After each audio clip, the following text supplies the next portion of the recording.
नऊज़ु बिल्लाहि मिन शुरूरि अनफुसिना व मिन सय्यिआति अअमालिना मन यहदिहिल्लाहु फला मुदिल्ल लहु व मन युद्लिल फला हादिय लहु व अशहदु अन ला इलाहा इल्लल्लाहु वहदहु ला शरीक लहु व अशहदु अन्न मुहम्मदन अब्दुहु व रसूलुहु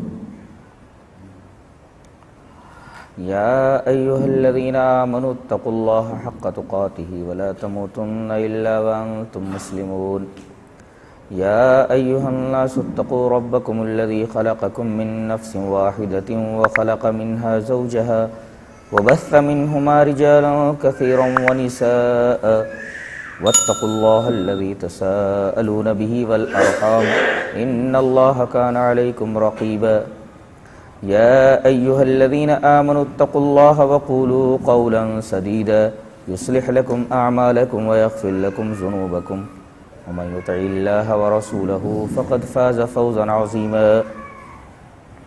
अम्मा बाद फ़इन्न ख़ैरुल हदीथि किताबुल्लाह व ख़ैरुल हदी हदी मुहम्मदिन सल्लल्लाहु अलैहि वसल्लम व शर्रुल उमूरि मुहदसातुहा व कुल्लु मुहदसतिन बिदअह वकुल्ल बिदअतिन ज़लालह अज़्ज़लालतु फ़िन्नार अऊज़ु बिल्लाहि मिनश शैतानिर रजीम बिस्मिल्लाहिर रहमानिर रहीम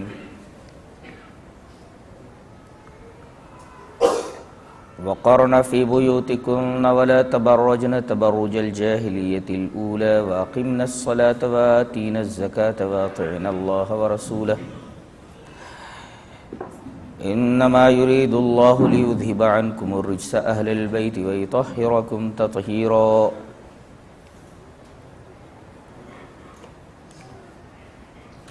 हज़रात उलमाए किराम, मोहतरम बुज़ुर्गों, नौजवान भाइयों, प्यारे बच्चों, पर्दानशीन माँ और बहनों,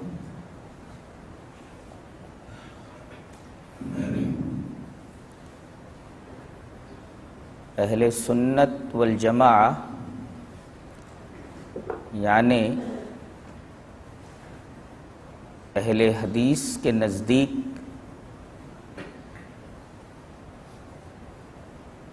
मेयार हक़्क़ व सदाक़त और मेयार हिदायत सिर्फ दो चीज़ें, अल्लाह की किताब और रसूलुल्लाह सल्लल्लाहु अलैहि वसल्लम की सुन्नत।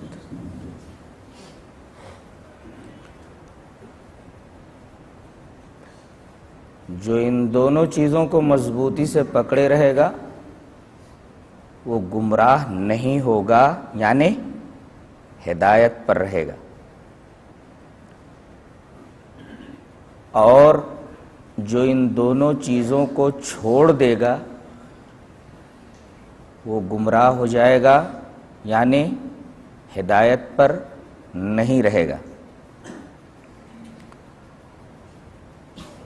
दलील ये हदीस पाक वान अबी हुरैरह रज़ियल्लाहु ताला अन्हु क़ाल क़ाल रसूलुल्लाह सल्लल्लाहु अलैहि वसल्लम इन्नी क़द तरक्तु फ़ीकुम शैअइन लन तज़िल्लू बअदहुमा किताबल्लाहि व सुन्नती वलन यतफ़र्रक़ा हत्ता यरिदा अलैयल हौज़ रवाहुल हाकिम फ़िल मुस्तदरक फ़ी किताबिल इल्म।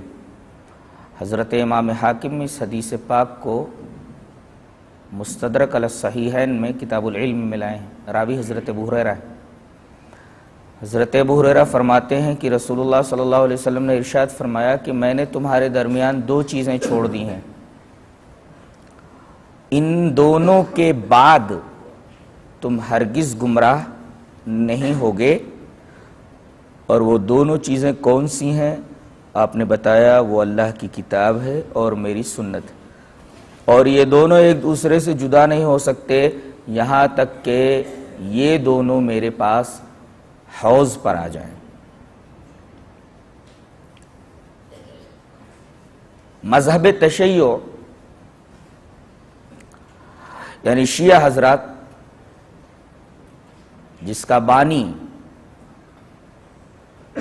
जैसा कि शेख अहमदुल्लाह अल कुरैशी ने फरमाया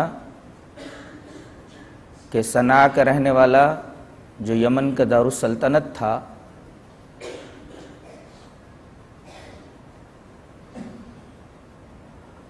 अब्दुल्ला इब्ने सबा था। ये मुसलमान बनकर मुसलमानों की सफ़ों में दाखिल हुआ और इसने इंतशार की, तशत्तुत और तफर्रुक और परागंदगी की सी बुनियाद रखी कि आज तक उम्मत मुस्लिमा इसका खमियाजा भुगत रही है।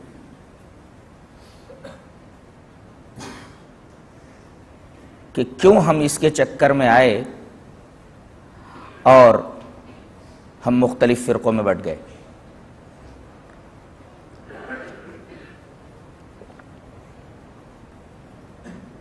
ये मज़हब तशय्यो, ये शिया हज़रात मेयार हक़ व सदाक़त, मेयार हिदायत, इन दोनों चीज़ों को नहीं मानते।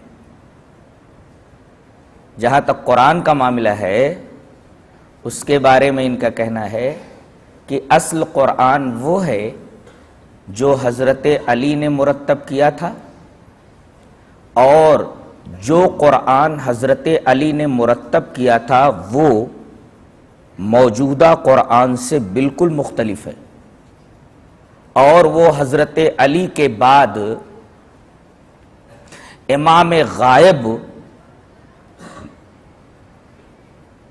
उस कुरान को लेकर के सुर्र मन रआ के गार में चले गए। अब असल कुरान लोगों के पास मौजूद नहीं है। जाहिर है कि ये कुरान उनके नज़दीक हुज्जत नहीं है। ये पहला इख्तलाफ है अहले सुन्नत वल जमात और शिया हज़रात के दरमियान कि वो मौजूदा कुरान को मेयार हिदायत नहीं मानते।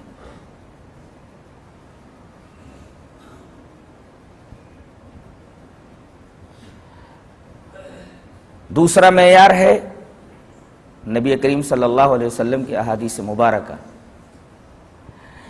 ये नबी की अहादीस मुबारका को भी तस्लीम नहीं करते। इनके यहाँ इमामों के अक़वाल हुज्जत हैं। इनके इमाम ने जो कह दिया वही वही इलाही है। उनके यहाँ किताबो सुन्नत मेयार न हो करके 4 किताबें मेयार हैं। एक किताब है उसूलुल काफ़ी अबू जाफर किलीनी की, उसूलुल काफ़ी। दूसरी किताब है मल्ला यहज़ुरुल फ़क़ीह इब्न बाबवे कुम्मी की। तीसरी किताब है तहजीब। चौथी किताब है इस्तिबसार। ये दोनों किताबें मोहम्मद हसन तूसी की हैं। और अजीब बात तो यह है कि जिस तरह मुक़ल्लिदों के यहां 4 इमाम हुज्जत हैं, शियों के यहां यही चारों किताबें हुज्जत हैं। गोया नबी बरहक ने सदाकत और हिदायत के लिए जो मेयार ठहराया था, इस मेयार को शिया तस्लीम नहीं करते। हमारे पास जो कुरान है वो कुरान नहीं है जो रसूल पर उतरा था। इसमें तहरीफ हो चुकी है।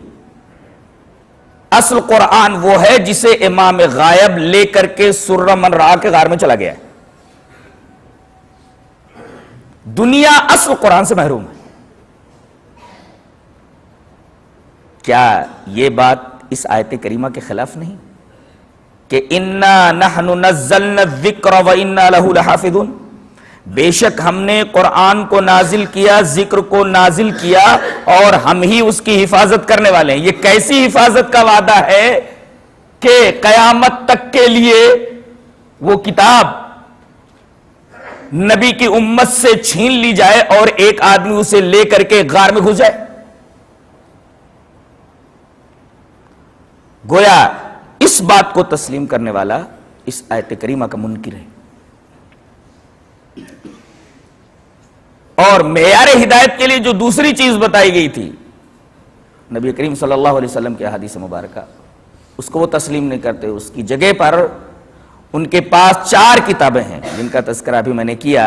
इन 4 किताबों को वो हुज्जत मानते हैं, जिनमें इनके अइम्मा के अक़वाल हैं।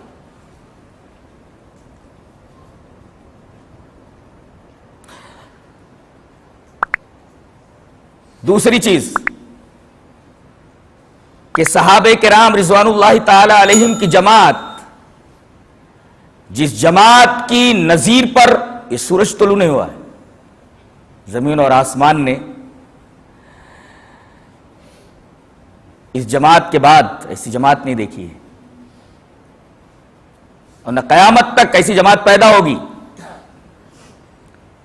अल्लाह तबारक व तआला ने इनके तकवा और तहारत की गवाही दी है, बल्कि अपने रिजवान और अपनी रजामंदी और अपनी खुशनूदी का मुजदा भी जाहिर कर दिया है। रजी अल्लाहु अन्हुम व रदू अन्हु, अल्लाह उनसे राजी हो गए, वो अल्लाह से राजी हो गए। और उलाइका अल्लज़ीना इम्तहन अल्लाहु कुलूबहुम लित्तक़वा, अल्लाह तबारक व तआला ने तकवा के लिए उनका इम्तिहान ले लिया, और इस इम्तिहान में सहाबे किराम की ये जमात पूरी खरी उतरी। तो इनके तकवा की गवाही तो कुरान ने दी है, और यही नहीं बल्कि नबी करीम सल्लल्लाहु अलैहि वसल्लम ने यह बताया कि जो मेरा तरीका था वही सहाबा का भी तरीका था। एक हदीस पाक देखिए कितनी अजीब बात है।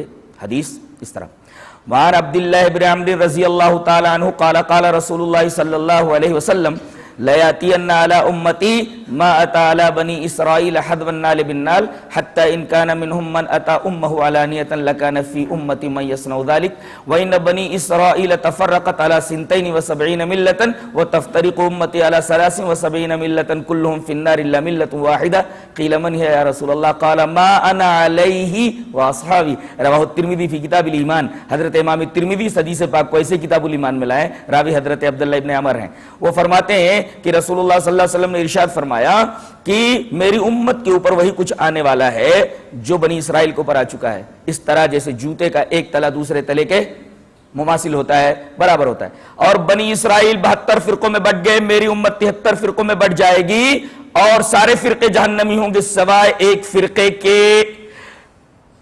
अभी शेख ने यह फरमाया कि अहले हदीस किसी के बीच में नमाज पढ़ लेता है। इसका मतलब यह हुआ कि ऐसा करने वाला हक एक नहीं मानता, जबकि हक एक होता है। हक 2 नहीं होता, 3 नहीं होता, 4 नहीं होता, हक हमेशा एक होता है। यह कुरान हकीम का बयान है। इसके बाद जो मरहला है सिर्फ जलालत का है। जलालत और हक के दरमियान कोई और मंजिल नहीं है। अल्लाह तबारक व तआला ने सूरह यूनुस के अंदर इरशाद फरमाया, फमादा बादल हक इल्ला जलाल, हक के बाद क्या रह जाता है सिवाय गुमराही के। यहां हक का अपोजिट जलाल लाया गया है, और यह वाज़े कर दिया गया कि फमादा बादल हक इल्ला जलाल, हक के बाद क्या रह जाता है सिवाय गुमराही के। अगर अहले हदीस अपने आप को हक पर मानते हैं तो दूसरे लोगों के पीछे नमाज पढ़ने का यह मतलब है कि उनको भी हक पर मानते हैं, जबकि वो जलालत के ऊपर है, और हक का इमाम जलाल कैसे हो सकता है। यह सूरह यूनुस की आयत कि फमादा बादल हक इल्ला जलाल, हक के बाद क्या रह जाता है सिवाय गुमराही के। बताइए, जलालत और हक के दरमियान कोई मंजिल है ही नहीं। हक से निकला कि डायरेक्ट जलालत में पड़ा, बीच में कोई मंजिल नहीं कि रुक जाए।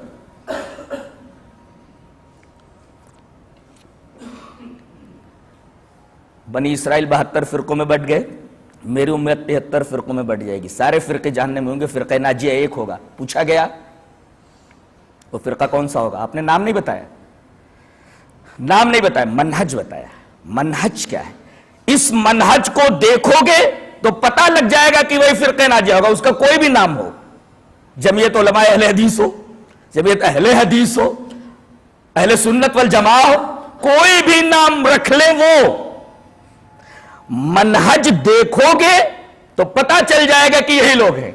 वो मनहज क्या है? मा अना अलैहि व असहाबी, जिस पर मैं हूं काफी था। लेकिन अल्लाह के रसूल ने यह नहीं फरमाया कि मा अना अलैहि, जिस पर मैं हूं, बल्कि एक टुकड़ा और मिला लिया आपने, मा अना अलैहि, जिस पर मैं हूं, वह असहाबी, और मेरे सहाबा है। इसका मतलब जो सहाबे किराम के तरीके का इनकार करे, दर हकीकत वह रसूल के मनहज और तरीके का इनकार करता है। और जानते हैं ये बात नबी करीम सल्लल्लाहु अलैहि वसल्लम ने किस तनाजुर में कही है, किस पर्सपेक्टिव में कही है? इस आयत करीमा के पर्सपेक्टिव में है, तनाजुर में है। क्या?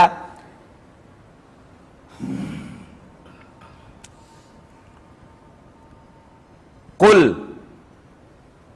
हादिही सबीली अदऊ इलल्लाहि अला बसीरतिन अना व मन इत्तबानी। देखिएगा, कुरान हकीम ने नबी से यह कहलवाया कि आप बोलिए क्या? कि ये मेरा रास्ता है, एक ही, हादी सबीली, और अदऊ इलल्लाह। अजीब बात तो यह है कि यहां कलाम गैबत से तकल्लुम की तरफ फिर गया है। नहीं, यह बलागत का एक अजीब व गरीब उसलूब है। जैसे गैबत है, हादी सबीली, ये मेरा रास्ता है, कलाम गैबत में है, और डायरेक्ट कलाम गैबत से तकल्लुम की तरफ फिर गया। अदऊ इलल्लाह, ये मेरा रास्ता है, मैं अल्लाह की तरफ बुलाता हूं। यानी ये रास्ता मेरा है, मैं अल्लाह की तरफ बुलाता हूं। ये मेरा रास्ता अल्लाह का बताया हुआ रास्ता है। यानी जो मेरे रास्ते पर नहीं चलता, दर हकीकत अल्लाह के रास्ते पर नहीं चलता। देख रहे आप? कुल हादिही सबीली, ये मेरा रास्ता है, ठीक है। अदऊ इलल्लाह, यूं आपको कहना चाहिए था कि ये अल्लाह का रास्ता, ये मेरा रास्ता है, मैं अपने रास्ते की तरफ बुला रहा हूं। आपने ये नहीं कहा, बल्कि ये कहलवाया गया आपसे कि आप ऐसा बोलिए, हादिही सबीली, ये मेरा रास्ता है, अदऊ इलल्लाह, मैं अल्लाह की तरफ बुलाता हूं। यानी मेरा रास्ता अल्लाह का रास्ता है, यानी मेरे रास्ते पर चलकर ही अल्लाह को पा सकोगे, यह मतलब है। कोई मेरा रास्ता छोड़ दे तो वो भटक जाएगा, अल्लाह नहीं मिलेगा। सब मिल जाएंगे मगर अल्लाह तो नहीं मिलेगा, जिसने मेरा रास्ता छोड़ दिया। और एक नुक्ता और मालूम हुआ कि नबी ने अल्लाह की तरफ बुलाया है। लोग हैं शख्सियतों की तरफ बुलाते हैं, इमाम अबू हनीफा की तरफ आ जाओ, इमाम मालिक की तरफ आ जाओ, इमाम शाफी की तरफ आ जाओ, इमाम अहमद बिन हंबल की तरफ आ जाओ, फला इमाम साहब की तरफ आ जाओ, फला पीर साहब की तरफ आ जाओ, शख्सियत की तरफ बुलाते। नबी ने ये कहा अल्लाह के हुक्म से, ये मेरा रास्ता है, मैं अल्लाह की तरफ बुलाता हूं। अजीब बात है, कलाम गैबत से तकल्लुम की तरफ फिर गया है। और अला बसीरतिन अना, दलील के साथ मैं हूं, दलील पर मैं हूं, आंख खुली रख करके मैं चलता हूं, और मेरे मुत्तबईन भी यानी मेरे सहाबा भी बसीरत पर हैं। और बसीरत तकलीद की नकीज है, उल्टा है उसका। यानी जो बसीरत पर होता है वो तकलीद नहीं करता, बसीरत तकलीद की नकीज है, ऐन उसका अपोजिट है। जो बसीरत पर हो वो तकलीद नहीं कर सकता, इसलिए कि तकलीद में आंख बंद होती है और बसीरत में आंख खुली हुई होती है। भला एक नाबीना बीना के बराबर कैसे हो सकता है? कुल हादिही सबीली अदऊ इलल्लाह अला बसीरतिन अना व मन इत्तबानी। जबकि यह कह देना काफी होता कि मैं बसीरत के ऊपर हूं, यह मेरा रास्ता, मैं अल्लाह की तरफ बुलाता हूं, मैं बसीरत के ऊपर हूं। वह मन इत्तबानी आपने क्यों कहा? यानी मैं बसीरत के ऊपर हूं और मेरी इत्तिबा करने वाले मेरे सहाबा भी बसीरत के ऊपर हैं। और इसी पर्सपेक्टिव में आपने यह हदीस फरमाई, मा अना अलैहि व असहाबी, इसलिए कि कुरान हकीम ने उनके इत्तिबा को मोतबर माना है कि सहाबे किराम का इत्तिबा मोतबर है। और यही नहीं, बल्कि इनके तकवा का अल्लाह तबारक व तआला ने इतना जबरदस्त इम्तिहान ले लिया था, और इस इम्तिहान में इस कदर पूरे उतरे कि इनके सिर्फ अमल ही को नहीं बल्कि ईमान जानते हैं, इसके बगैर आदमी जन्नत में जा ही नहीं सकता। दलील इस तरह, वान अबी हुरैरा रज़ियल्लाहु ताला अन्हु क़ाल क़ाल रसूलुल्लाह सल्लल्लाहु अलैहि वसल्लम ला तदखुलूनल जन्नत हत्ता तुमिनु वला तुमिनु हत्ता तहाब्बु अवला अदुल्लुकुम अला शैइन इज़ा फ़अलतमुहु तहाब्बतुम अफ़शुस सलाम बैनकुम रवाहु मुस्लिम फ़ी किताबिल ईमान। हज़रत इमाम मुस्लिम किताबुल ईमान के अंदर इस रिवायत को लाया है, रावी हज़रत अबू हुरैरा हैं। हज़रत अबू हुरैरा फरमाते हैं कि रसूलुल्लाह सल्लल्लाहु अलैहि वसल्लम ने इरशाद फरमाया कि तुम जन्नत में दाखिल हो ही नहीं सकते जब तक कि ईमान वाले ना हो जाओ। इसका मतलब यह हुआ कि दुखूल जन्नत मौकूफ है ईमान के ऊपर, अगर ईमान नहीं है तो जन्नत में दाखिल नहीं हो सकता। यह इतनी बड़ी चीज है, ईमान का पासपोर्ट है ये, इसके बगैर ईमान ये पासपोर्ट है, इसके बगैर आदमी जन्नत में कदम भी नहीं रख सकता। ये पासपोर्ट है ये जन्नत में जाने का, इसके बगैर आदमी जन्नत में जा ही नहीं सकता। अच्छा, इतनी बड़ी चीज है, जन्नत का पासपोर्ट है, जन्नत का टिकट है ये। अल्लाह तबारक व तआला ने ये बताया कि ईमान जन्नत में जाने का टिकट तो है, लेकिन कौन सा ईमान मोतबर है और कौन सा ईमान हमें मतलूब है वो भी तो तुम्हें बता दूं। अल्लाह ने फरमाया फ़इन आमनू बिमिस्लि मा आमनतुम बिही फ़क़द इहतदौ व इन तवल्लौ फ़इन्नमा हुम फ़ी शिक़ाक़। अजीबोगरीब आयत है कि बस अगर ये दुनिया वाले ईमान ले आए जिस तरह ऐ मेरे रसूल के सहाबा तुम ईमान लाए हो तो यह हिदायत याब हो जाए। अल्लाह तबारक व तआला ने सहाबे के ईमान को मेयारे हिदायत करार दिया है। अगर ये ईमान ले आए लोग इस तरह जिस तरह है मेरे रसूल के सहाबा तुम ईमान लाए हो तो ये हिदायत याब हो जाए। सहाबा के ईमान को मेयारे हिदायत करार दिया गया और इससे फिरना शिकाक की अलामत बताया गया। फ़इन तवल्लो फ़इन्नमा हुम फ़ी शिकाक, अगर ये फिर जाएं यानी मेरे रसूल के सहाबा जैसा ईमान इनके पास न हो तो ये गुमराही में है, शिकाक में है। और अजीब बात तो यह कि शिकाक से उस आयत की तरफ इशारा कर दिया गया कि वमन युशाक़िक़िर रसूल मिन बादि मा तबय्यना लहुल हुदा व यत्तबि गैर सबीलिल मुमिनीन नुवल्लिहि मा तवल्ला व नुस्लिहि जहन्नम व साअत मसीरा, के जो शिकाक इख्तियार करेगा रसूल से, फ़इन्नमा हुम फ़ी शिकाक आ गया वहां, वो शिकाक में है। वो शिकाक कौन सा है? वो फिरना किस तरीके का है, वो गुमराही किस तरीके की है? रसूल से अलग हो जाना। असल में शक किसको बोलते हैं? ये कोई ठोस चीज हो और इसको बीच से फाड़ दिया जाए और एक टुकड़ा दूसरे टुकड़े से अलग हो जाए, इसको कहते हैं शिकाक। इसका मतलब यह हुआ कि सहाबे किराम के ईमान के अलावा अगर कोई आदमी ईमान रखता है तो उसका ईमान दर हकीकत रसूल के ईमान से अलग है, तभी तो उसके लिए शिकाक का लफ्ज इस्तेमाल किया गया। वमन युशाक़िक़िर रसूल मिन बादि मा तबय्यना, उसका ठिकाना कहां है? जहन्नम। एक बड़ा अजीब व गरीब नुक्ता बता दूं, ये अजीब व गरीब जमात थी। हम किसी से मोहब्बत करते हैं ना, अपने माल से मोहब्बत करते हैं, बीवी से मोहब्बत करते हैं, बच्चों से मोहब्बत करते हैं,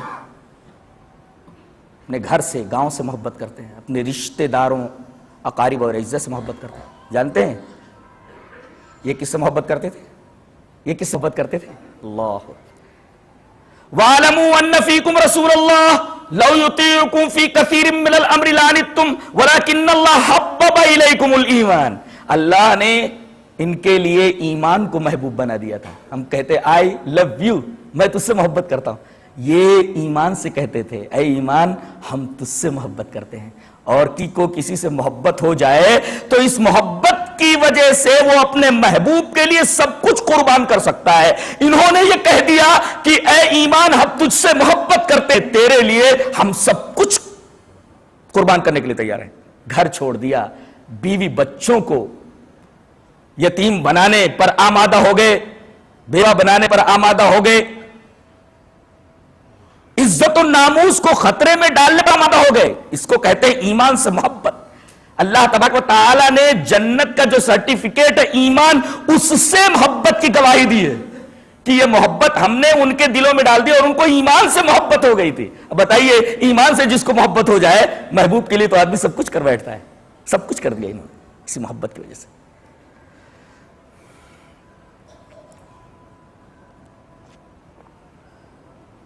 तो इनके तकवा और तहारत की गवाही, इनके ईमान कि मोतबर होने की गवाही कुरान ने दी, लेकिन ये सारे सहाबा को काफिर कहते हैं। ये तो आयात थी, मैं चाहता हूं एक हदीस भी आपके सामने पेश कर दूं। हदीस इस तरह, वहां नबी हुरैरा रज़ियल्लाहु ताला अन्हु क़ाल क़ाल रसूलुल्लाह सल्लल्लाहु अलैहि वसल्लम ला तसुब्बू अस्हाबी ला तसुब्बू अस्हाबी वल्लज़ी नफ्सी बियदिही लौ अन्न अहदकुम अनफ़क़ा मिस्ल उहुदिन ज़हबन मा अदरक मुद्द अहदिहिम वला नसीफा, रवाहु मुस्लिम फी किताबिल फ़ज़ाइल। हज़रत इमाम मुस्लिम इस हदीस पाक को ऐसे ही किताबुल फ़ज़ाइल में लाया। रावी हज़रत अबू हुरैरा हैं। हज़रत अबू हुरैरा फरमाते हैं कि रसूलुल्लाह सल्लल्लाहु अलैहि वसल्लम ने इरशाद फरमाया कि मेरे सहाबा को बुरा भला मत कहो, मेरे सहाबा को बुरा भला मत कहो, और उस जात की कसम जिसके हाथ में मोहम्मद की जान है, अगर तुम में से कोई उहुद पहाड़ के बराबर भी सोना खर्चा कर दे तो मेरे सहाबा के एक शेर या आधा शेर जौ खर्च करने के बराबर भी नहीं होगा। यह मेयार है। और नबी ने मना कर दिया कि मेरे सहाबा को बुरा भला मत कहो, इनके ऊपर तनकीद मत करो।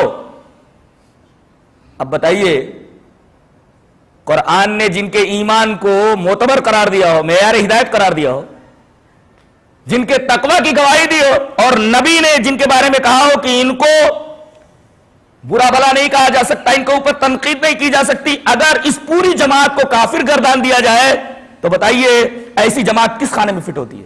आप फिट कर लीजिए। और जानते हैं, सहाबे कराम को बुरा भला कहने के लिए इन्होंने एक इबादत की ईजाद की। उस इबादत का नाम है बराअत या तबर्रा। तबर्रा, और इस तबर्रा को यानी सहाबे किराम को बुरा भला कहना, यह तबर्रा है, और इस तबर्रा को इबादत कहते हैं। यानी सहाबे किराम को बुरा भला कहना उनके नजदीक इबादत है, और इस इबादत का नाम उन्होंने बजामे खेश खुद साख्ता तबर्रा रखा है। इसका नाम उन्होंने तबर्रा रख दिया। गोया ये उनके उसूलों में से एक उसूल है, उनकी इबादत में से एक इबादत है जिसका नाम तबर्रा है। और तबर्रा का मतलब है तमाम सहाबे किराम को गाली बकना, तमाम सहाबे किराम को काफिर कहना। अब बताइए, ईमान और कुफ्र एक दूसरे के अपोजिट हैं, और जिसके ईमान की गवाही, जिस जमात के ईमान की गवाही कुरान ने दी हो, उसको काफिर कहने का मतलब यह है कि जो लोग काफिर कह रहे हैं वो कौन लोग हैं? इनको किस खाने में आप फिट करना चाहते हैं? फिट कर लीजिए।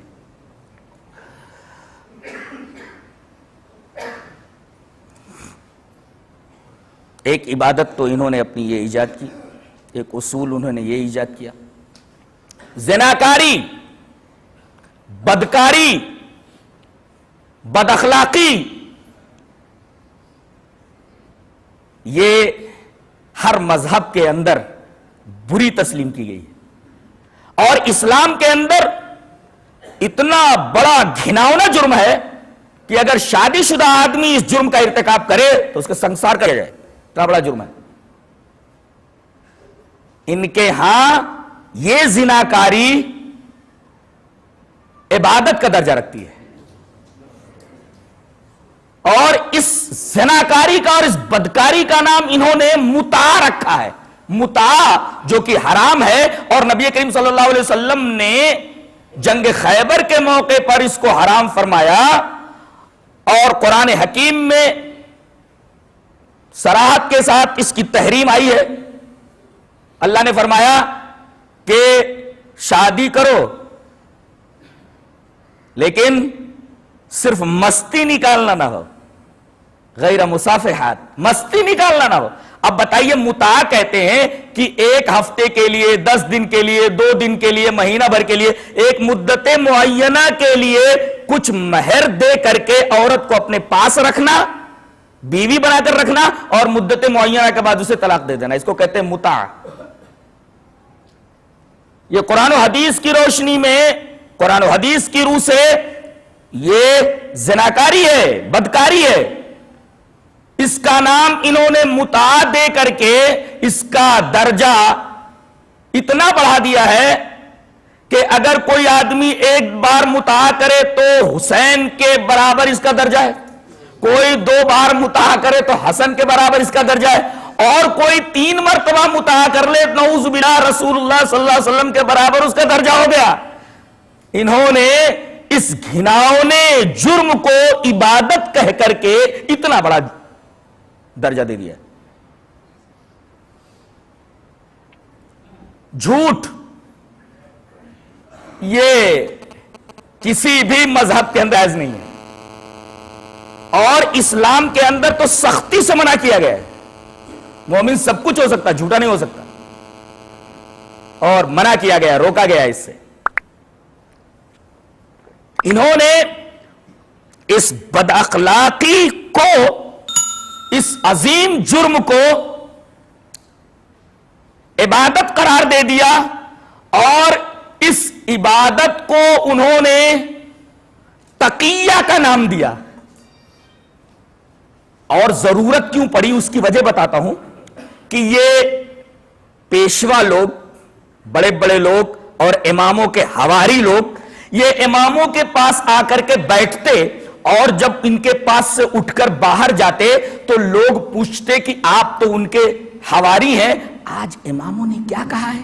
तो ये कहते कि आज इमामों ने ये कहा है कि 1 साल के अंदर या 2 साल के अंदर या 6 महीने के अंदर, एक मुद्दत बताते वो कि 4 महीने के अंदर या 6 महीने के अंदर शियों को हुकूमत मिल जाएगी। और वो मुद्दत जब गुजर जाती और वो बशारत पूरी नहीं होती, तो अवाम उन पेशवाओं से पूछती कि भाई इमामों ने कहा था कि 4 महीने के बाद शियों को हुकूमत मिल जाएगी, 4 महीने तो गुजर गए। गोया कि इमामों ने यह बात गलत कही। तो वो कहते, कहा मारकर के इमामों ने खैरात नौरा किया है। पूछे लोग कि खैरात नौरा क्या है? तो इस तरीके से इन्होंने तरह तरह की चीजें ईजाद की। तो यह भी तकिया की एक किस्म है, झूठ बोलना, जबकि यह चीज किसी भी मजहब में जायज नहीं है। जरूरत यह भी पड़ी इसको इबादत करार देने की कि जब तुम हजरत अबू बकर को काफिर कहते हो, हजरत अबू उमर को काफिर कहते हो, हजरत उस्मान को काफिर कहते हो, तो हजरत अली जो तुम्हारे सब कुछ हैं, वो तो इनके पीछे नमाज पढ़ते थे, तो काफिरों के पीछे ये नमाज कैसे पढ़ते थे? तो उन्होंने कहा वो तकिया करते थे। तकिया का मतलब जाहिरो बातिन का अलग अलग होना, और जाहिरो बातिन का अलग अलग होना यही तो निफाक है, और जाहिरो बातिन का अलग अलग होना यही तो झूठ है, और निफाक एक बहुत बड़ा झूठ है। तो इस मसले को हल करने के लिए उन्होंने ये इबादत ईजाद की और उसका नाम तकिया रखा कि कोई ये एतराज ना करे कि ये तीनों अगर काफिर थे तो हजरत अली इनके पीछे नमाज क्यों पढ़ते थे? तकिया करते थे, जाहिर में इनके साथ रहते थे मगर बातिन में इनके साथ नहीं थे, इनको काफिर ही मानते थे। तो ये तकिया भी उनके यहां एक बहुत बड़ी इबादत है। एक उसूल इनके यहां है उसूले तीनत। एक मसला है मसले तीनत। तीन का मतलब होता है मिट्टी। यह मसला क्या है जो इन्होंने ईजाद किया? मसला यह है कि अल्लाह ताला ने 2 जमीनें बनाई। एक जमीन के 2 टुकड़े मुंतखब किए। एक जमीन सरसब्ज और शादाब थी और एक जमीन बंजर थी, और जो जरखेज जमीन थी उसके ऊपर शीरी पानी जारी किया, और जो दूसरी जमीन थी उसके ऊपर आबे शोर खारी पानी जारी किया। जिस पर मीठा पानी जारी था वो अच्छी जमीन, अच्छी मिट्टी, और जिस जमीन के ऊपर खारी पानी अल्लाह ने जारी किया वो बुरी जमीन थी, बुरी मिट्टी थी। और इस अच्छी जमीन की मिट्टी से अल्लाह ने शियों के इमामों को बनाया, और उस मिट्टी के तलछट से शियों को बनाया। और ये जो बुरी जमीन थी इसकी मिट्टी से तमाम सुन्नियों को बनाया, जिसमें अहले हदीस भी हैं। हुआ ऐसा कि ये दोनों मिट्टियां अल्लाह ने मिला दी और मिलाने के बाद आदम को बना दिया। अब जितनी औलाद आदम से निकली उसमें कुछ शिया है, कुछ सुन्नी है। अब शिया अगर कोई गुनाह करता है तो यह उसका गुनाह नहीं है, बल्कि वो जो सुन्नी की मिट्टी मिल गई थी उसकी वजह से वो गुनाह करता है।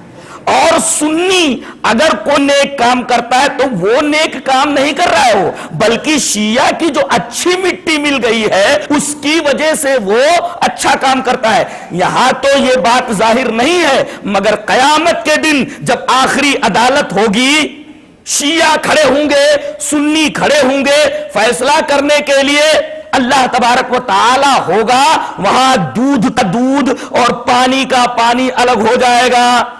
सुन्नियों की तमाम नेकियां शियों को दे दी जाएंगी और शियों की सारी बुराइयां सुन्नियों को दे दी जाएंगी। जाहिर है कि ये अकीदा इस आयत करीमा के खिलाफ है। मन अमिल सालिहन फलिनफ्सिही व मन असाअ फअलैहा व मा रब्बुका बिज़ल्लामिल लिल अबीद। जो आदमी नेक अमल करेगा उसका फायदा उसी को पहुंचेगा, जो आदमी बुरा अमल करेगा बुरा अमल उसको मुसीबत में डालेगा। और अल्लाह तबारक व ताला बंदों के ऊपर जालिम नहीं है। अब देखिए, आप इन्होंने ये मसला ईजाद करके अल्लाह तबारक व ताला को जालिम ठहराया कि नहीं? यह है मसला तीनत, इन्होंने ईजाद किया अपने तकद्दुस को जाहिर करने के लिए। एक मसला इन्होंने और ईजाद किया, वो मसला है मसला रजात। ये मसला रजात क्या है और इस मसले को ईजाद करने की, बनाने की जरूरत क्यों पड़ी? उसकी वजह यह है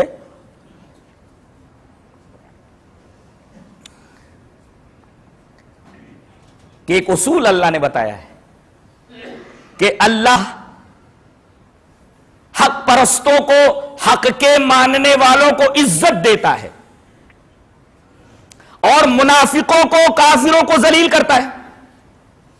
अब हजरत अबू बकर को अल्लाह तबारक व तआला ने इज्जत दी, हजरत उमर को अल्लाह तबारक व तआला ने इज्जत दी, हजरत उस्मान को इज्जत दी, बहुत बड़े बड़े सहाबा जितने हैं अल्लाह तबारक व तआला ने सबको इज्जत अता फरमाई। और खास तौर से इन तीनों खुलफा को अल्लाह ने बहुत ही इज्जत से नवाजा। अब इन्होंने ये देखा कि हम तो इन तीनों को काफिर कहते हैं, इनको तो जलील होना चाहिए, इनको तो दुनिया में इज्जत मिली। तो इन्होंने ये मसला ईजाद किया कि ठीक है, दुनिया में इन्हें इज्जत शुरू शुरू में मिल गई, मगर जब कयामत करीब आएगी तो हजरत मेहदी जाहिर होंगे, हजरत फातिमा उठेंगी, हजरत अली को जिंदा किया जाएगा, हजरत अली मुकदमा दायर करेंगे कि इन्होंने मेरी खिलाफत ले ली थी, और हजरत फातिमा यह दावा दायर करेंगे कि इन्होंने बाग़ फतह गसब कर लिया था, लिहाजा इंसाफ किया जाए। तो इन तीनों को एक पेड़ पर सूली दी जाएगी कब्रों से निकाल करके। किनको? हजरत अबू बकर को, हजरत उमर को और हजरत उस्मान को। इस तरह वो जलील होंगे। ये बात साबित करने के लिए, उनकी जिल्लत को बताने के लिए उन्होंने यह मसला ईजाद किया और इस मसले का नाम मसले रजात रखा हूं।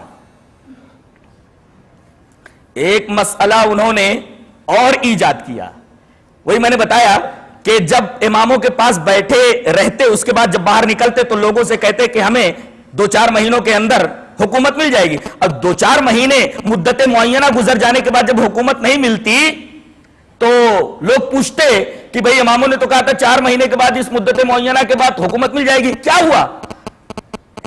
तो कहते कि अल्लाह को बदा हुआ है। बदा, बेदाल अलिफ, बदा हुआ है।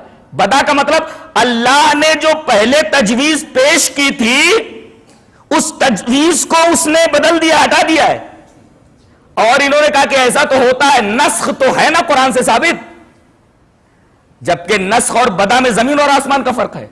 नस्ख कहते हैं कि अल्लाह तबारक व तआला बंदों के ऊपर कोई हुक्म नाजिल करे और कुछ दिनों के बाद उस हुक्म को मनसूख करके उससे अच्छा हुक्म ले आए। ये तो ऐसे ही हुआ जैसे एक तबीब, एक डॉक्टर एक मरीज को एक दवा देता है, लेकिन 3-4 दिन के बाद उसकी सेहत के मुताबिक, उसकी सेहत को पेश नजर रख करके दवा बदल देता है। ऐसे ही अल्लाह तबारक व तआला अपने बंदों को कोई हुक्म देता है और चंद दिनों के बाद उस हुक्म को मनसूख करके दूसरा हुक्म दे देता है ताकि बंदों को आसानी हो जाए। इसको कहते हैं नस्ख। लेकिन बदा बिल्कुल इसके उलट है कि अल्लाह तबारक व तआला कोई वादा करे कि तुमको फतेह मिलेगी, तुमको हुकूमत मिलेगी, और उसके बाद हुकूमत न मिले, तो ये तो अल्लाह तबारक व तआला के लिए नौजुबिल्लाह जहालत लाजिम आई और अल्लाह तबारक व तआला को उन्होंने जाहिल करार दिया, जबकि अल्लाह तबारक व तआला गैब जानता है और उसके अलावा इस कायनात में कोई गैब का इल्म नहीं रखता।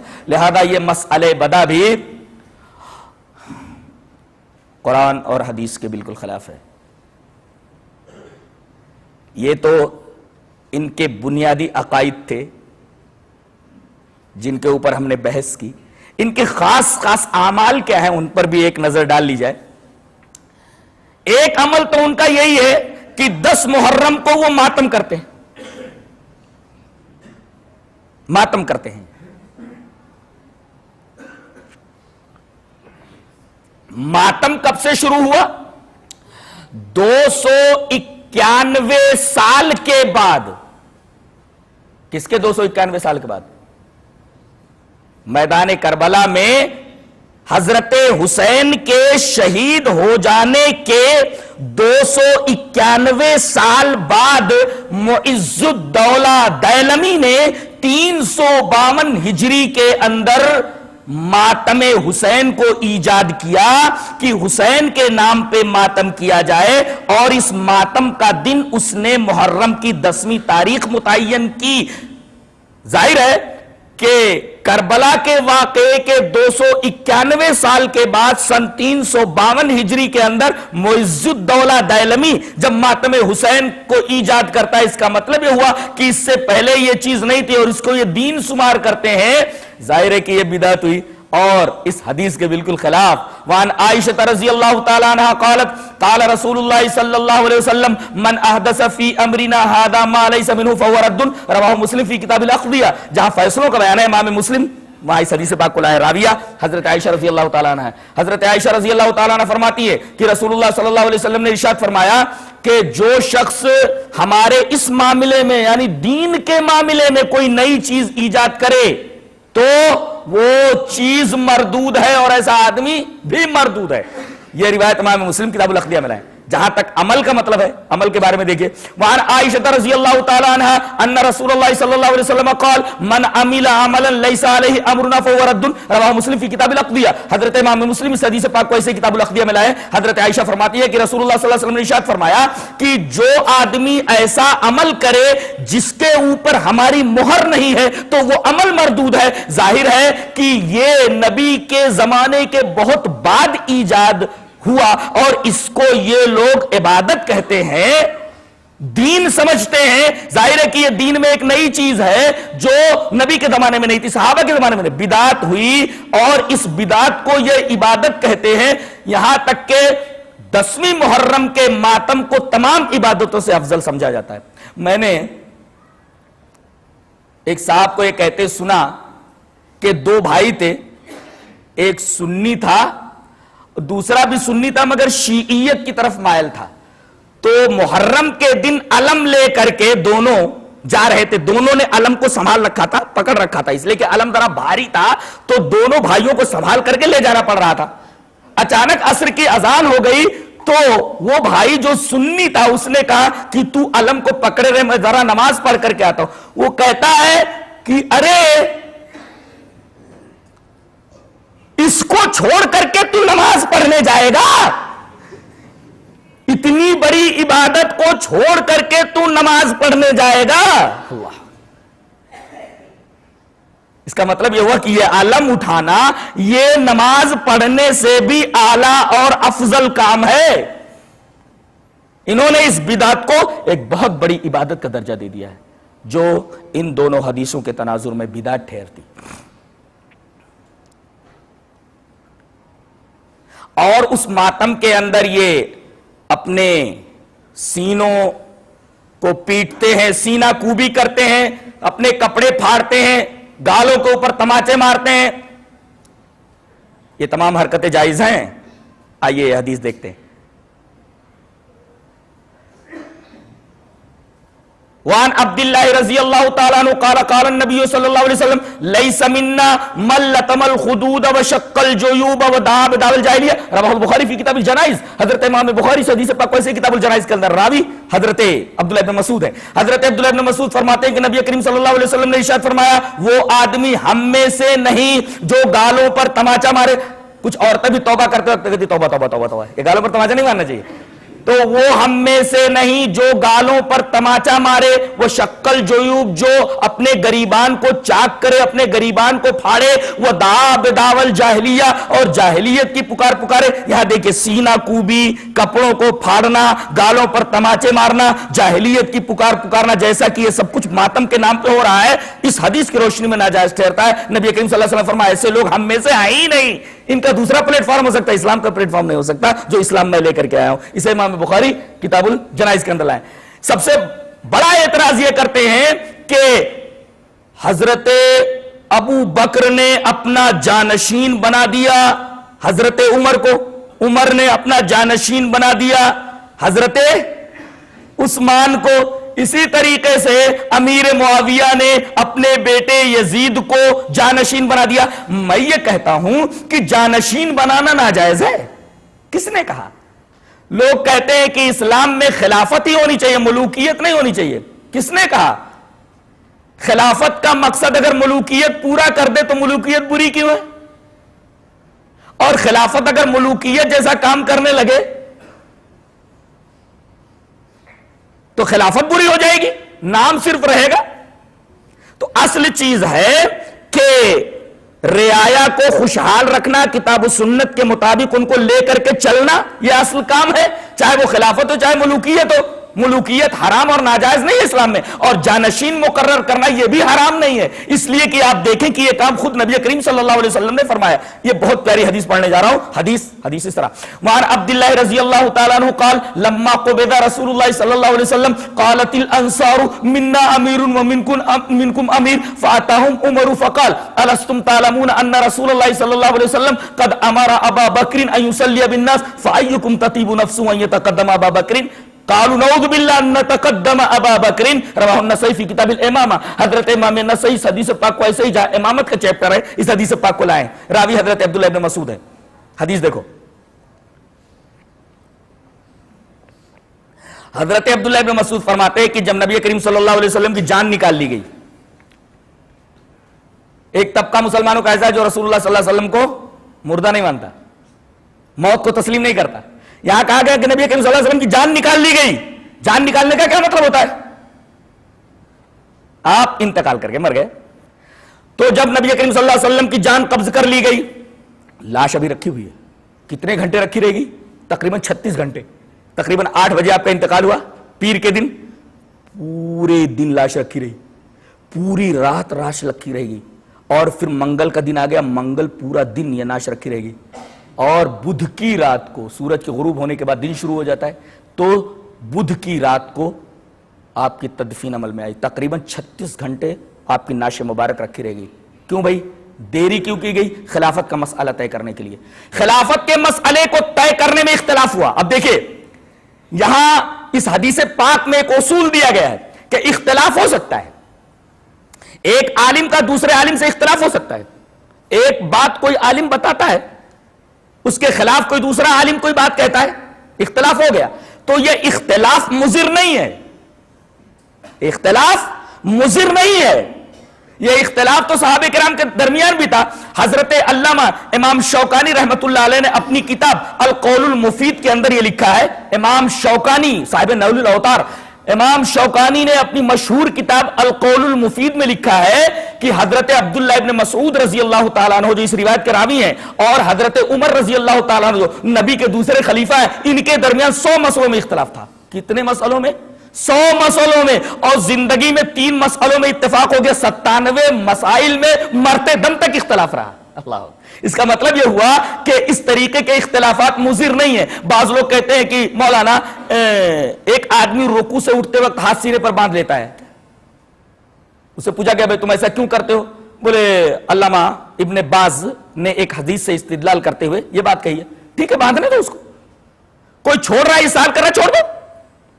अगर वो कोई दलील पेश कर रहा है कि रसूलुल्लाह सल्लल्लाहु अलैहि वसल्लम की किसी हदीस से सराहत के साथ या किनायतन कोई बात निकल रही है, अगर उसके ऊपर अमल करना ठीक है, तो इस तरीके का इख्तिलाफ मुज़िर नहीं है और इसमें उलझना भी नहीं चाहिए। इस तरीके का इख्तिलाफ सहाबे किराम के दरमियान था। इमाम शौकानी कौलुल मुफीद के अंदर लिख रहे हैं कि हजरत अब्दुल्लाह बिन मसूद और हजरत उमर में 100 मसलों में इख्तिलाफ था, जिंदगी में 3 मसलों में इत्तेफाक हो गया, मरते दम तक 97 मसाइल में इख्तिलाफ ही रहा।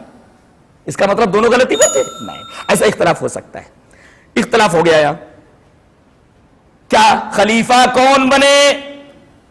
तो लोगों ने कहा, चंद लोग खड़े हुए और कहा कि देखो मसले का हल क्या है, ये है। कहा कि पेश करो। कहा कि एक अमीर अंसारियों में का और एक अमीर मुहाजिरीन में का। कालतिल अंसार, अंसारी लोगों ने कहा मिन्ना अमीरुन व मिनकुम अमीर, एक अमीर हम में का, एक अमीर तुम में का, 2 अमीर हो जाते हैं।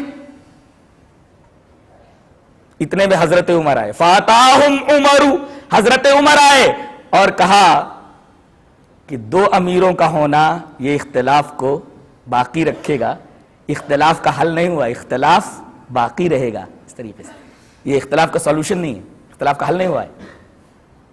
तो कहा कि आप ही बता दो। कहा कि एक बात बोलता हूं, देखो कितनी अच्छी बात बता रहे हैं। 2 अमीर रहेंगे तो मसाइल में इख्तिलाफ बाकी रहेगा, बल्कि इख्तिलाफ हकीकत में बाकी रहेगा। तो कहा कि आप ही बता दीजिए इख्तिलाफ को हल कैसे करें। देखो हजरत उमर क्या फरमा रहे हैं। कहते एक बात बोलूं? बोले अलस्तुम तालमून, क्या तुम ये नहीं जानते हो? कहा कि क्या? अन्ना रसूलुल्लाह सल्लल्लाहु अलैहि वसल्लम क़द अमरा अबा बकरिन अन युसल्लिया बिन्नास, कि नबी ने अपने बीमार होने मरजुल मौत के जमाने में अपने मुसल्ले पर किसको खड़ा किया था नमाज पढ़ाने के लिए, कि लोगों को नमाज पढ़ाए। अन युसल्लिया बिन्नास, लोगों को नमाज पढ़ाए। कहा कि हजरत अबू बकर को। कहा फ़अय्युकुम ततीबु नफ्सुहु अन यतक़द्दम अबा बकरिन, तो किसका दिल चाहेगा कि अबू बकर से आगे बढ़े? कालू, तो तमाम सहाबे किराम जो अब तक इख्तिलाफ कर रहे थे और 2-2 अमीर बनाने के चक्कर में लगे हुए थे, तमाम लोगों ने कहा नऊज़ु बिल्लाह अन नतक़द्दम अबा बकरिन, हम अल्लाह की पनाह चाहते हैं कि अबू बकर से आगे बढ़े। अरे जिसको नबी ने अपने हयात में, अपनी जिंदगी में बड़ा बना दिया, उससे आगे कौन बढ़ेगा? नबी ने सबसे बड़ी इबादत जो नमाज है, जो रसूलुल्लाह सल्लल्लाहु अलैहि वसल्लम को मेराज में दी गई, उस इबादत के लिए अपनी हयात ही में मुसल्ले पर अगर हजरत अबू बकर को खड़ा कर दिया तो कौन इनसे आगे बढ़ेगा? लिहाजा अबू बकर को खलीफा बना दिया जाए। अल्लाह।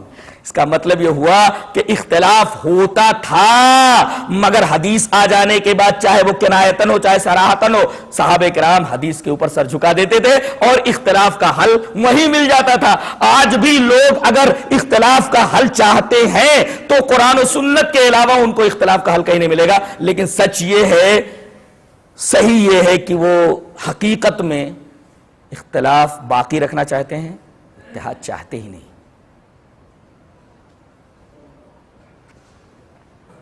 बताइए, आपने अपनी हयात में नमाज पढ़ाने के लिए किसको बढ़ाया? अबू बकर को। इशारा किस बात की तरफ था कि मेरे बाद जानशीन किसको बनाना, खलीफा किसको बनाना? हजरत अबू बकर को। अब हजरत अमीर मुआविया अगर अपने बेटे यजीद को बासलाहियत समझते हुए अगर खिलाफत के लिए मुकर्रर कर देते हैं, अपनी जिंदगी में नामजद कर देते हैं, वली अहद बना देते हैं, तो इससे इस्लाम के अंदर कौन सा फसाद और कौन सा फितना बर्पा हो गया? हजरत अमीर मुआविया को इसी वजह से गाली दी जाती है, जबकि हजरत अमीर मुआविया रज़ी अल्लाह ताला अन्हु नबी करीम सल्लल्लाहु अलैहि वसल्लम के साले मोहतरम है, उम्मत के मामू है, नबी करीम सल्लल्लाहु अलैहि वसल्लम के साले मोहतरम है हजरत अमीर मुआविया, और उनके बारे में यह हदीस मौजूद है। क्या? वान अब्दुर्रहमान इब्न अबी उमैरह रज़ी अल्लाह ताला अन्हु कान मिन असहाबे रसूलिल्लाह सल्लल्लाहु अलैहि वसल्लम अन नबी अन्नहु क़ाल लिमुआविया रज़ी अल्लाह ताला अन्हु अल्लाहुम्मा जालहु हादियम महदियम वहदिही, रवाहु तिर्मिज़ी फी किताबिल मनाक़िब। हजरत इमाम तिर्मिज़ी हदीस पाक को ऐसे किताबुल मनाक़िब के अंदर लाए। हजरत अब्दुर्रहमान इब्न अबी उमैरा जो रसूलुल्लाह सल्लल्लाहु अलैहि वसल्लम के सहाबी हैं, वकाना मिन असहाबि रसूलुल्लाह सल्लल्लाहु अलैहि वसल्लम, रसूलुल्लाह सल्लल्लाहु अलैहि वसल्लम के एक सहाबी हैं, वो कहते हैं कि नबी करीम सल्लल्लाहु अलैहि वसल्लम ने फरमाया, अन नबी सल्लल्लाहु अलैहि वसल्लम, क्या फरमाया, किसके बारे में, काल ले मुआविया, मुआविया के बारे में दुआ की। यजीद के बाप हजरत मुआविया अपने साले के बारे में नबी करीम सल्लल्लाहु अलैहि वसल्लम ने दुआ फरमाई, अल्लाहुम्मा जालहु हादियम महदिया, अल्लाह इसको हादी बना दे, हिदायत देने वाला बना दे, महदी बना दे, यानी हिदायत याफ्ता बना दे, वहदिही, और हिदायत के ऊपर इसको हमेशा कायम रख। बताइए, जिसको नबी ने इस तरीके की दुआ की हो, जिसके लिए कि इसको हिदायत के ऊपर कायम रख, हादी बना दे, महदी बना दे। लोग कहते हैं कि हिदायत के ऊपर नहीं था, गुमराह था। नबी ने जिसकी हिदायत के लिए दुआ की हो, अगर वो आदमी यजीद को खलीफा बनाता है, यजीद को जानशीन बनाता है, तो यह हिदायत की रोशनी में बनाता है। इसलिए कि नबी ने हजरत अमीर मुआविया के बारे में यह दुआ फरमाई है कि अल्लाहुम्मा जालहु हादियम महदियम वहदी, अल्लाह इसको हादी बना दे, हिदायत देने वाला, इसी तरह महदी बना दे, हिदायत याफ्ता बना दे, वहदी, और जिंदगी भर इसको हिदायत के ऊपर कायम रख। हजरत अमीर मुआविया के बारे में नबी की यह दुआ है, क्या हिदायत के ऊपर थे। लिहाजा जानशीन मुकर्रर करना अपनी हयात के अंदर, ये कोई बुरी बात नहीं है, इसको खामखा शिया हजरात ने उछाल दिया है।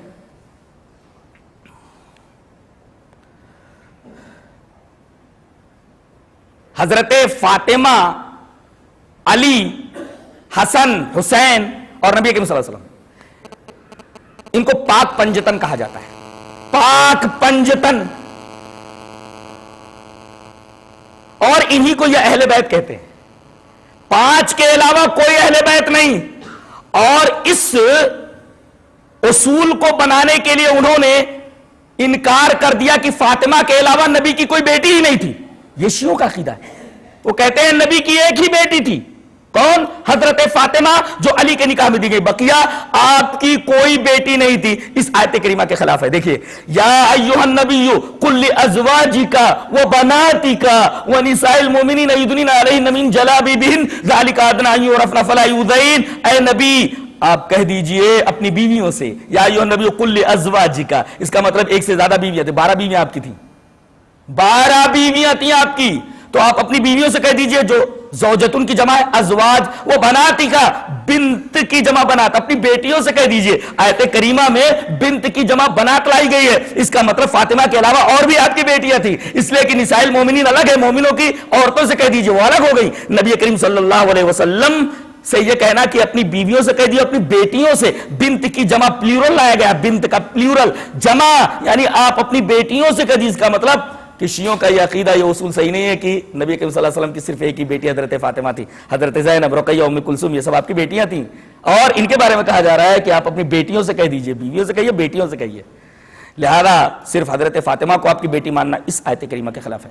और ये अहले बैत जो हैं, ये नबी करीम सल्लल्लाहु अलैहि वसल्लम के और किसी रिश्तेदार को नहीं मानते, बल्कि ये पाक पंजतन ही अहले बैत है, और इनसे जो लोग निकले हैं वो इमाम बने, ये अहले बैत है। क्या ये सही है कि यही 5 लोग अहले बैत हैं? इसको समझने के लिए 2 चीजें समझनी जरूरी है। अगर 2 चीजें आप नहीं समझेंगे तो ये बात समझ में नहीं आएगी। गौर से सुनिए, बहुत उम्दा बात है, शायद आपने ना सुनी हो। एक चीज का ताल्लुक लुगत से है, ये नहीं समझेंगे तो समझ में नहीं आएगा, और एक चीज का ताल्लुक तारीख से है। पहले लुगत समझाता हूं। एक आदमी के 2 बेटे 2 बेटियां हैं, एक लड़का 2 लड़कियां हैं, तो आदमी के बेटे और बेटियां औलाद है। इसी को औलाद कहा जाता है या जुर्रियत कहा जाता है। आदमी के बेटे बेटियों को औलाद कहा जाता है। जैसे यूसीकुमुल्लाहु फी औलादिकुम लिज़्ज़करि मिस्लु हज़्ज़िल उन्सयैन, अल्लाह तुमको तुम्हारे औलाद के बारे में वसीयत करता है, और लड़के का 2 हिस्सा है और लड़की का 1 हिस्सा है। यहां देखिए, लड़की और लड़का दोनों को मिलाकर औलाद कहा गया है। तो आदमी के बेटे बेटियां ये आदमी की औलाद होते हैं। अच्छा, इन्हीं को जुर्रियत भी कहा जाता है। और लड़की की औलाद को असबात कहा जाता है। लड़की, नवासे, नवासियां, इनको असबात कहा जाता है। यह समझ में आया? आदमी के बेटे बेटियों को औलाद जुर्रियत, बेटी की जो नस्ल है, नवासे और नवासियां वगैरह, ये असबात हैं। अच्छा, इसको और आम कर दीजिए, अहल, इससे आम है। अहल, अहल के अंदर आदमी की बीवी भी आ गई, खुद आदमी उसके अंदर आ गया, और बेटे बेटियां और बीवी। आदमी आ गया, बेटे बेटियां आ गई, और इसी तरीके से आदमी की बीवियां भी आ गई अहल के अंदर। हां, तो अहले बैत जब कहा गया तो अहले बैत में आप खुद आए, नबी करीम सल्लल्लाहु अलैहि वसल्लम, इसी वजह से वहां ज़मीर मुज़क्कर इस्तेमाल की गई है। अहलुल बैत व यतहिरकुम ततहीरा, तग़लीबन यहां ज़मीर मुज़क्कर इस्तेमाल की गई है, इसलिए कि अहल में खुद नबी शामिल है। तो अहल में नबी खुद शामिल है, आपकी बीवियां शामिल है, आपकी औलाद शामिल है, यानी बेटे बेटियां, और आल अहल से ज्यादा आम है।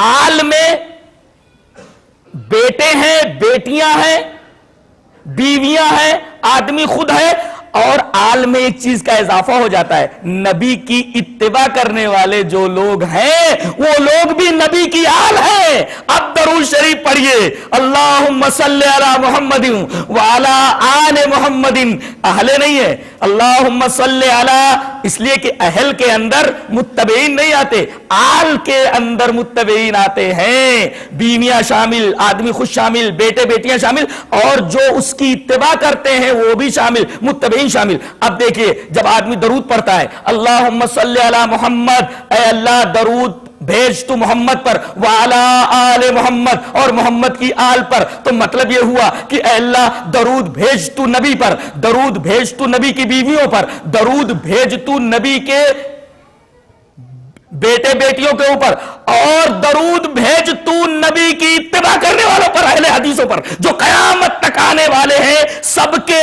ऊपर तू दरूद भेज। आल के अंदर नबी के सच्चे मुत्तबीन भी शामिल हो गए।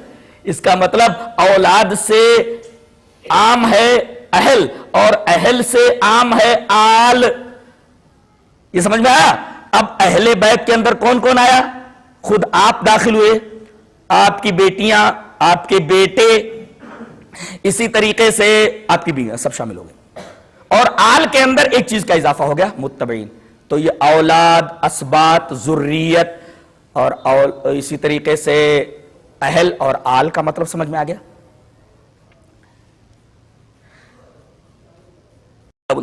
ये एक रस्सी है जो जमीन से आसमान तक फैली हुई है, और दूसरी चीज, भारी चीज जो छोड़कर जा रहा हूं वो क्या है? इतरती, यानी अहले बैत। वह अहलो बैत, वही इतरती अहलो बैती, और मेरी इतरत यानी अहले बैत को छोड़कर जा रहा हूं। और ये दोनों जुदा नहीं हो सकते, यहां तक कि हाउस के ऊपर आ जाए। यानी वो जो हदीस थी वो ये है कि जब तक दोनों को पकड़े रहोगे गुमराह नहीं होगे। वहां किताबो सुन्नत है, और यहां ये दो भारी चीजें छोड़कर जा रहा हूं, एक उनमें से बड़ी है, यानी किताबुल्लाह बड़ी, और दूसरे मेरे अहले बैत है जो किताबुल्लाह से छोटे। ये दोनों जुदा नहीं हो सकते। क्या मतलब?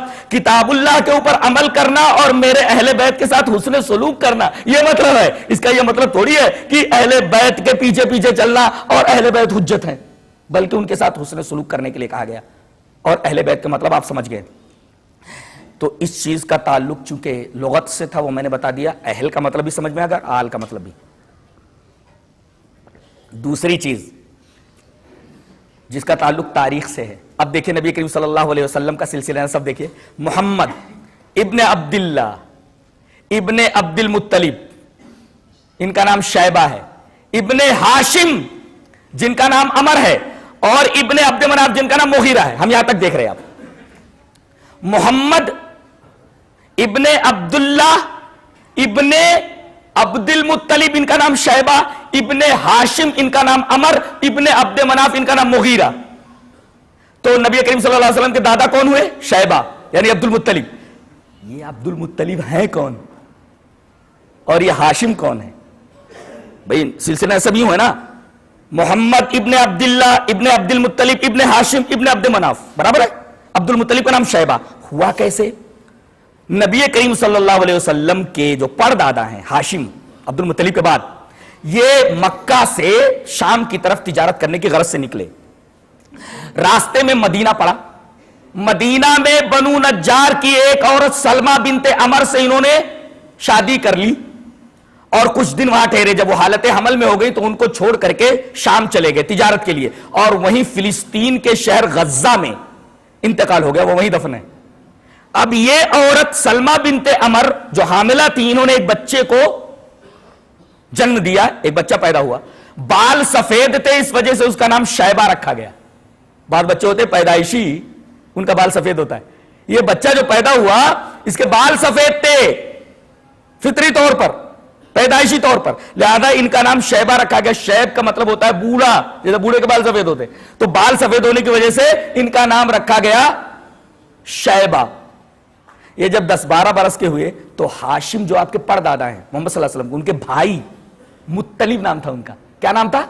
नबी करीम सल्लल्लाहु अलैहि वसल्लम के परदादा हाशिम जो वहां इंतकाल करके गज्जा में जाए, उनके एक भाई थे मुत्तलिब। उनको मालूम हुआ कि मेरे भाई ने वहां शादी कर ली थी सलमा बिनते अमर से, एक लड़का पैदा हुआ है। 10-12 साल के बाद आए और कहा कि वो लड़का मेरे भाई का है, मैं उसे मक्का ले जाऊंगा। तो खानदान वालों का नहीं, कहा कि भेज दो, हरम के दरमियान रहेगा, हरम के हुदूद में रहेगा। हरम का हवाला आया तो खानदान वालों ने इस बच्चे को भेज दिया, शैबा को।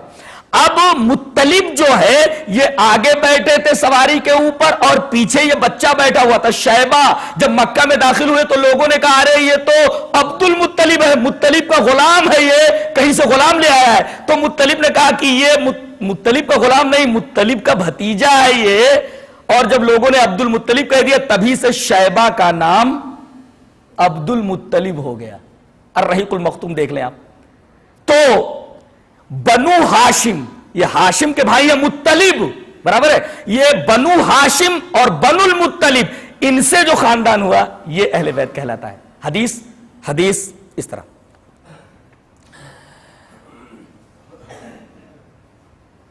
वान सईद इब्न मुसय्यिब अन्ना जुबैर इब्न मुतइम रज़ियल्लाहु तआला अन्हु अखबरहु क़ाल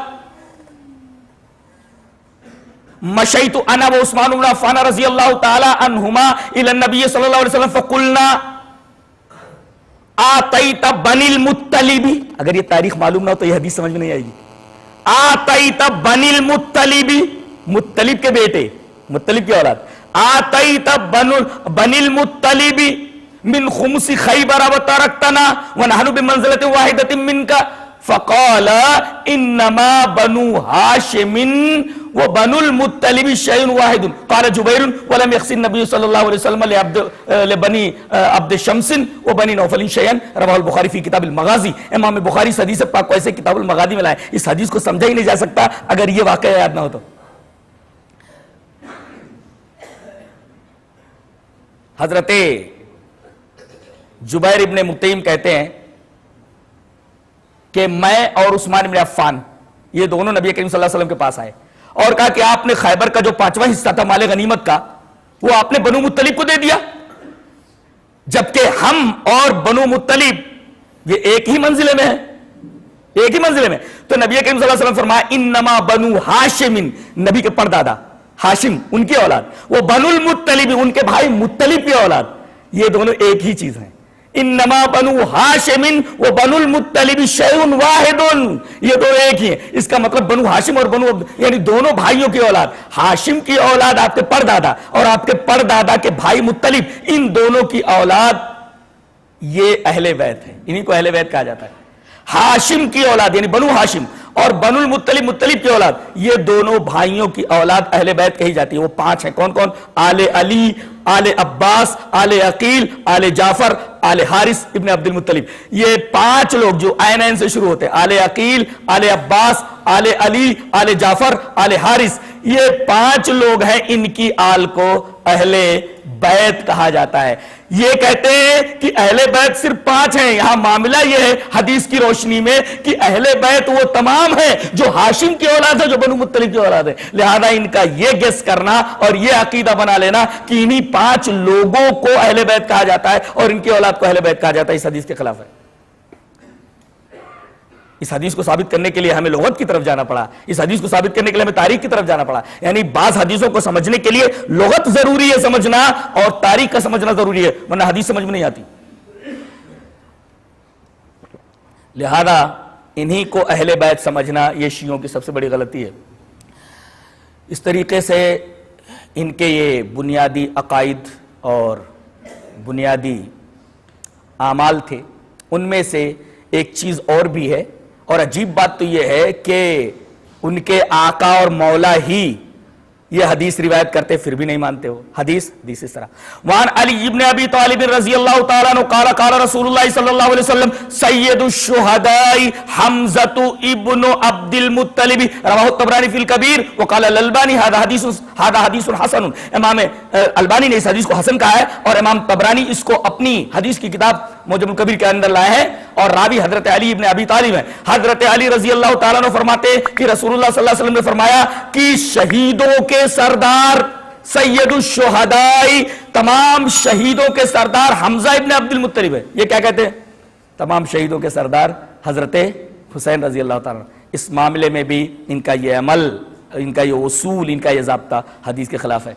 इसका मतलब यह है कि इनके जितने भी अकायद हैं, इनका अगर जायजा लिया जाए तो, और इनको किताब सुन्नत के मेयार पर जो कसौटी हमें दी गई पेश किया जाए, तो सारे अकायद और सारे अमाल बातिल ठहरते हैं। अल्लाह तबारक व तआला हमें नेक अमल और अच्छी समझ की तौफीक अता फरमाए। व आखिरु दावाना अनिल हम्दुलिल्लाहि रब्बिल आलमीन।